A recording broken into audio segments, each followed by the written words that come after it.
How then is it possible that Methodism, the religion of the heart, should continue? For the Methodists in every place grow diligent and frugal. Consequently, they increase in goods.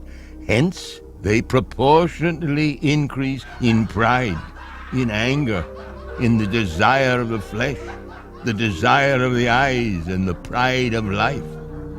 So the form of the religion remains, but the spirit is swiftly vanishing away. What way then can we take that our money may not sink us to the nethermost hell?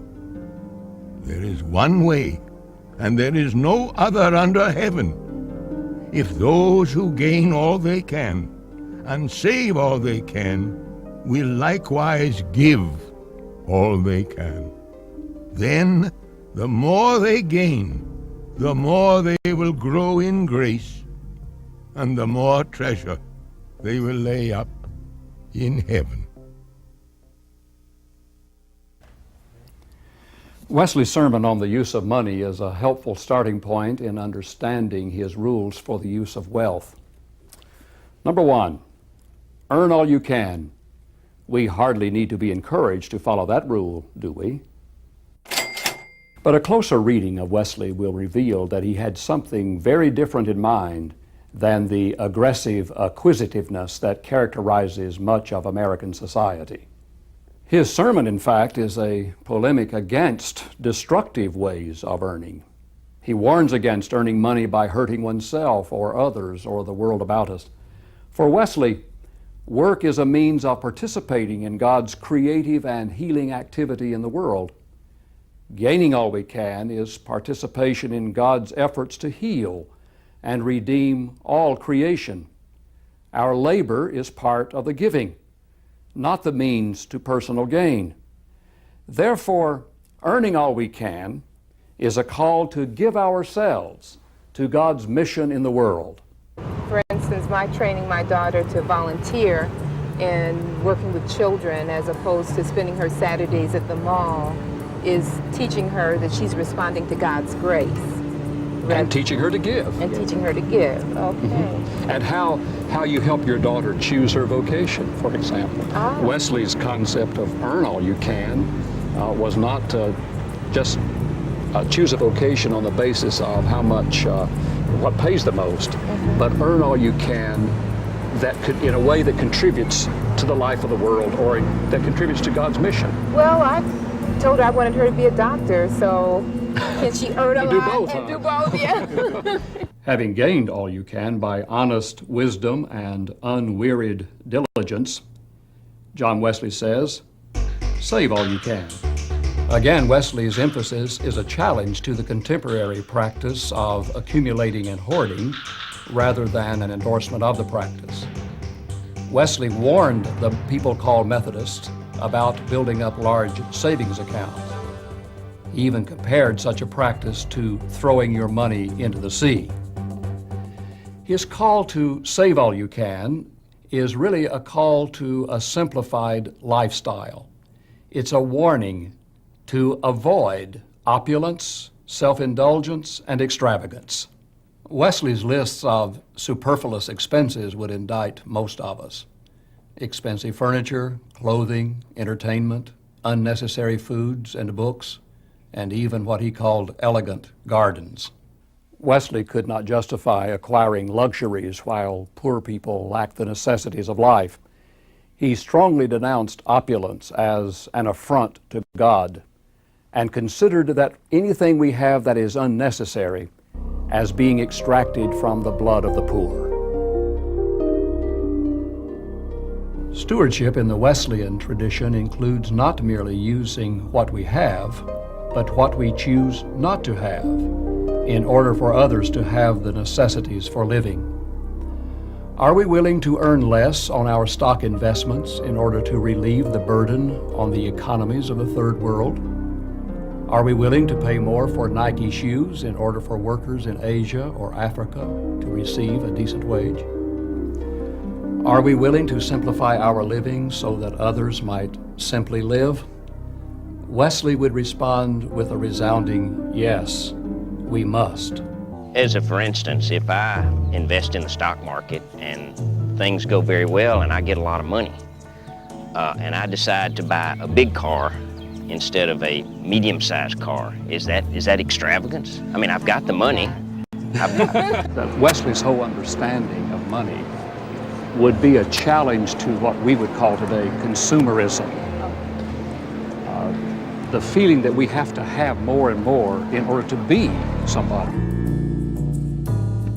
Wesley's third rule for the use of money gives meaning to the first two.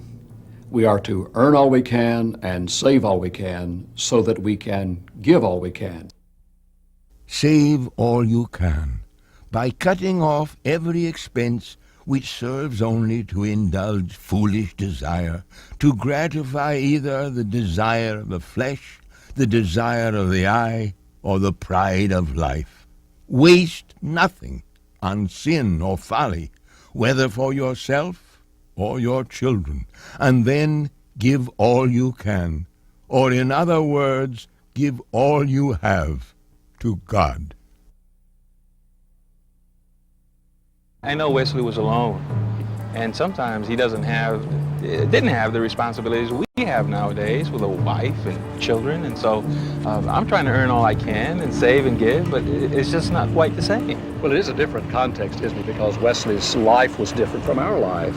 But the principles are the important thing, and I think Wesley himself emphasized the importance of you take care of your family and those closest to you. That's a primary responsibility. And it does begin to get into the whole business of balance again.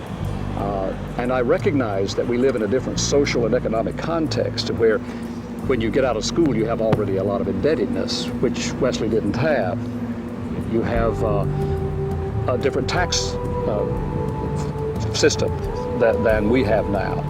But the principle, I think, is what we have to keep before us all the time, and that is that we earn all we can, that is, we contribute. It's not just the products of our earning, it's how we earn it. See, your very life, your very job as a pastor is a part of the earning. You're giving by your very existence and your very vocation. So that it isn't a matter of just what you have left over, it's your whole contribution. That's it. There are other ways of giving besides money. In addition to money. Giving for Wesley is rooted in the very nature and activity of God. Giving is an expression of grace, which is all in all. God's very nature is love, which is the emptying of oneself on behalf of others, the giving of life, abundant and full life. Grace, God's unmerited love poured out to humanity supremely in Jesus Christ, is who God is. Love for God, therefore, inevitably involves giving of oneself to God and the neighbor. One cannot love without giving. Wesley observed that, almost unconsciously, wealth changes our priorities and changes our relationships. It tends to give us a false sense of independence and self-reliance. We begin to assume that we have done it, that we are in control. We lose the ability to receive and the ability to give. At this Christmas season, we usually distribute coals and bread among the poor of the society. But I now considered they wanted clothes as well as food. So on this and the 4 following days, I walked through the town and begged 200 pounds in order to clothe them that needed it most. But it was hard work, as most of the streets were filled with melting snow, which often lay ankle deep, so that my feet were steeped in snow water nearly from morning till evening. His concern for the poor was holistic. Yes, he preached the gospel to them and called them to conversion and nurtured them in class meetings. But he also developed a free health clinic, started a school, a sewing cooperative, and a lending agency for the poor. They were his friends and special friends of Jesus. So giving to them and for them as a means of serving Christ was his lifelong passion. Affluence, according to Wesley, tends to separate us from the poor, and in so doing separates us from God and diminishes our motivation for giving. However, when the poor are considered to be our friends, even members of our family and special friends of Christ, then giving to alleviate their suffering can be a joyful passion and a glad participation in Christ's ministry.